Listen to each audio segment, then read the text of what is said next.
Bonjour, vous êtes sur le podcast de la CDI sur le design intégré. Dans cet épisode, nous parlerons de design intégré avec Maxime Desrameaux, designer pour Chocolaterie, une marque sœur de Valrhona. Dans cet épisode, Maxime nous plonge dans l'univers unique de Chocolaterie où se croisent design produit et design culinaire. Il nous dévoile les coulisses de l'atelier de création en nous expliquant comment s'organise l'activité pour répondre à une grande diversité de clients et de projets. Collaborer avec des pâtissiers et chocolatiers aussi créatifs que les designers rend chaque demande unique loin de toute routine.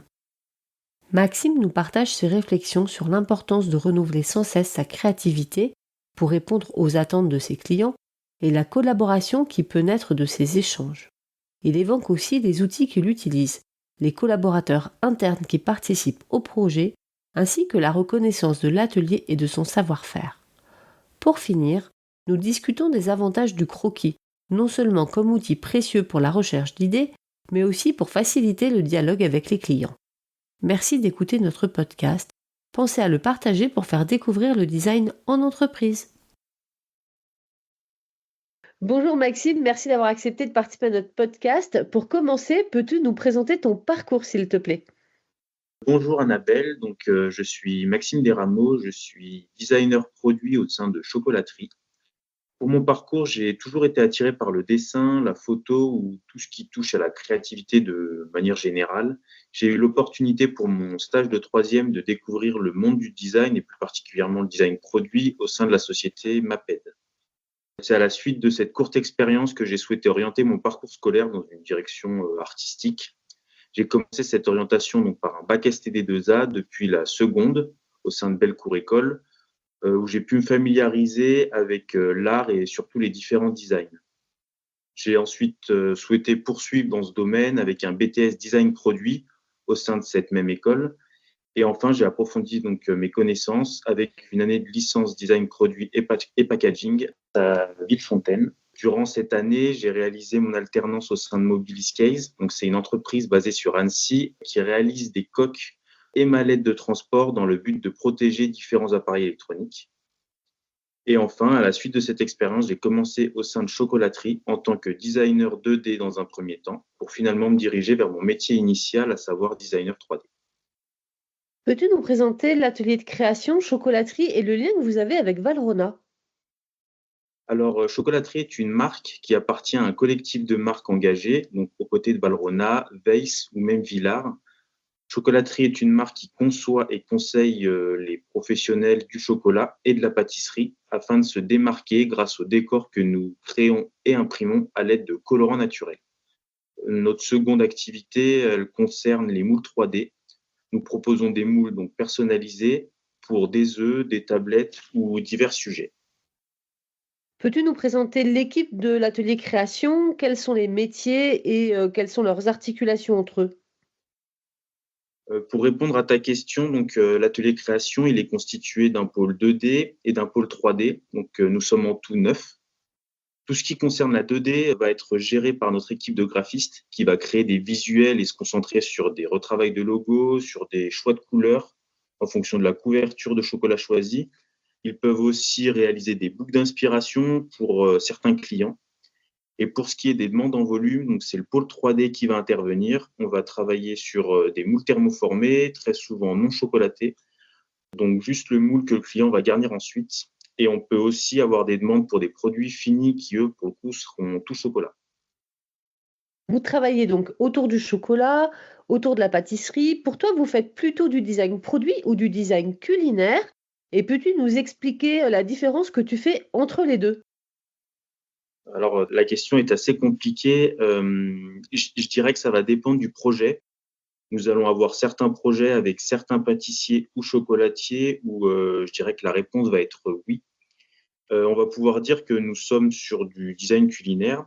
On peut proposer de l'impression, du volume et le pâtissier va lui proposer une recette. Tout ça va s'articuler ensemble pour proposer des trompe-l'œil, assemblages ou même des mises en scène. Donc pour moi, oui, on peut s'inscrire dans du design culinaire. Et comment s'organise un projet? Vos clients sont-ils des clients récurrents? Est-ce que vous avez des périodes de travail clés? Travaillez-vous essentiellement avec les grands noms de la pâtisserie qu'on connaît tous ou est-ce que vous avez une clientèle plus variée avec des petits pâtissiers, de région ou de village? Et vos clients vous sollicitent-ils toujours sur des demandes de projets plutôt ouverts ou plutôt avec, des demandes très contraintes? Et comment arrivez-vous à sublimer la recette? Alors déjà, oui, on a des périodes dans l'année qui sont importantes et donc la charge de travail est assez élevée de notre côté. Donc il y a la Saint-Valentin, Pâques et bien sûr Noël.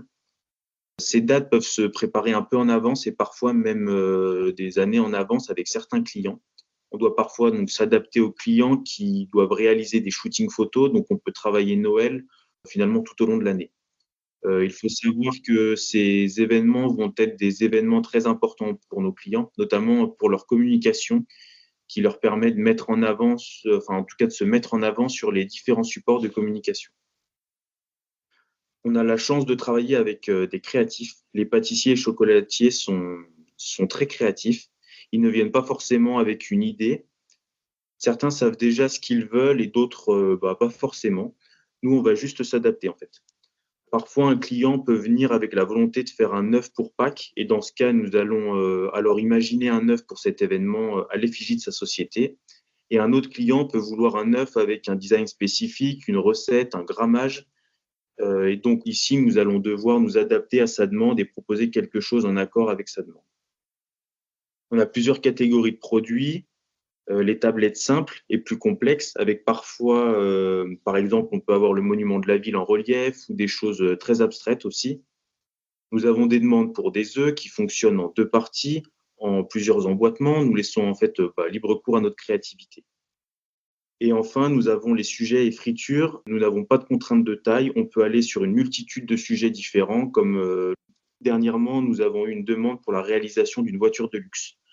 Ce qui est intéressant donc, dans ce métier, en tout cas, et dans mon métier, c'est que chaque jour est différent et chaque création est différente.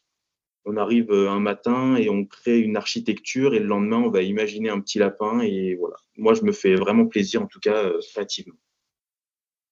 Donc, les projets sur lesquels vous travaillez sont parfois des pièces uniques et exclusives, ou est-ce que la majorité sont plutôt des petites séries que le pâtissier ou le chocolatier va réutiliser régulièrement? Alors cela varie, on a de tout. On sait que certains clients vont vouloir faire un événement one shot et leur objectif de faire quelque chose, leur objectif va être de faire quelque chose sur un thème. Par exemple, pour un œuf de Pâques 2025 sur le thème de la montagne, on sait que ce modèle va servir une seule fois, alors que pour d'autres clients, on va avoir une demande sur une tablette personnalisée et on sait que cette dernière va perdurer jusqu'à ce que finalement le client s'en lasse et que l'on reparte sur une nouvelle création. Dans ce cas, on aurait d'abord des réassorts et à la demande du chocolatier, une nouvelle création. Et comment tu arrives à te renouveler dans tes créations? Parce que là, vu de l'extérieur, on parle d'œufs, on parle de tablettes, tout ça, ça peut sembler être des projets assez similaires et répétitifs. Et donc, comment ne pas te lasser et surtout comment rester créatif face à ces demandes?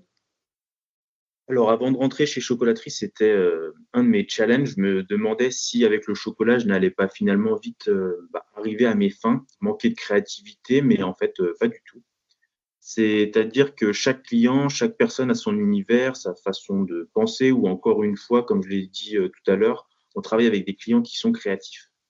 Donc même si de mon côté, je travaille sur une tablette qui serait la 10e de la semaine, je pourrais commencer à bloquer. Le chocolatier peut avoir une impulsion, une idée ou peut-être même juste un détail qu'il va pouvoir m'apporter et qui me permettra de relancer ma créativité. On a quand même aussi la chance aujourd'hui d'avoir une base de données énorme sur internet pour, s'inspirer et aussi un outil tout récent qui est l'intelligence artificielle. Tout cela vient cultiver notre créativité et je pense que j'arrive à trouver des solutions et être toujours créatif, peu importe le nombre de tablettes qu'on va pouvoir faire, au cours de notre carrière. Et peux-tu nous parler des outils que tu utilises du coup dans ton travail, et à quel moment, tu les utilises dans tes projets? Alors je fais partie de la vieille école pour le coup, j'aime bien travailler en croquis dans un premier temps et ensuite je peux aussi m'aider, si je le peux, si je peine, un peu niveau créa de l'intelligence artificielle, seulement sur l'inspiration pour le moment en tout cas. À partir de là, je vais mettre en place une 3D où je vais intégrer nos contraintes techniques, à savoir faire en sorte que notre produit se démoule, que le design ne soit pas trop complexe et fin pour que par la suite, il n'y ait pas la présence de bulles d'air lorsque l'on va chocolater le produit. Il y a aussi donc tout simplement l'anticipation de la casse lors de la rétractation du chocolat. Et ensuite seulement, je vais proposer des rendus 3D pour aider le client à se projeter dans un univers qui est le sien. Enfin, on va suivre le projet en phase de prototypage, puis en production et valider le produit fini. Le prototype, il est très important pour nous comme pour le client. Il nous permet de valider le passage de la 3D donc à la production et le client, lui, réalise ses différents tests pour s'engager ou non donc sur la suite du projet. Et du coup, avec qui travailles-tu en interne sur les projets? Ces projets sont plutôt amenés par le service commercial? Tu travailles plutôt avec le service marketing ou, plutôt la production? Puisque tu nous parles de contraintes techniques avec les bulles d'air, quels sont tes partenaires, principaux? Alors nous, on travaille déjà énormément avec les commerciaux et le service donc ADV en tout début de projet. C'est eux qui nous donnent les contacts clients en tout cas ou les demandes projet. Nous sommes amenés à échanger régulièrement avec notre production, également sur la phase de prototype et de production pour le bon déroulé des différentes étapes de fabrication. On travaille avec le marketing pour faire évoluer nos collections et notre image de marque. Nous, en fait, on a la chance en création de collaborer un peu avec tous les services pour arriver à proposer des produits qui plaisent à la fois aux clients et qui nous plaisent également à nous. Et quelle est la reconnaissance de l'atelier création au sein de l'entreprise et en dehors de l'entreprise, dans votre réseau? Alors, nous sommes spécialisés donc dans le moulage en chocolat et ses contraintes. Donc, nous, à l'atelier création, nous pouvons répondre aux demandes, qu'elles soient 2D ou 3D.